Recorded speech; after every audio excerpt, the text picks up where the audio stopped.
Today, I'm going to be showing you how to take apart Sega Genesis.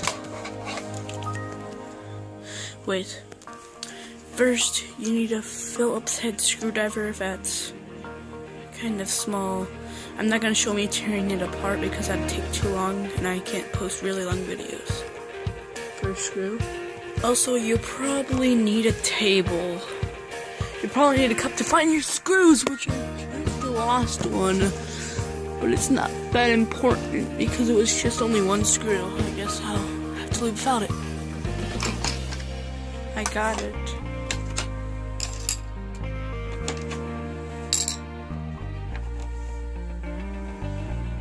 Top.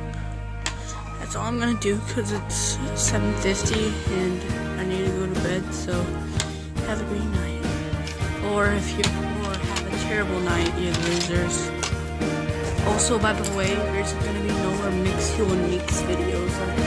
Those videos are flat out retarded. I'm just gonna put this Genesis back together. I can't believe how much positive feedback I've gotten on my plush video. That's just amazing.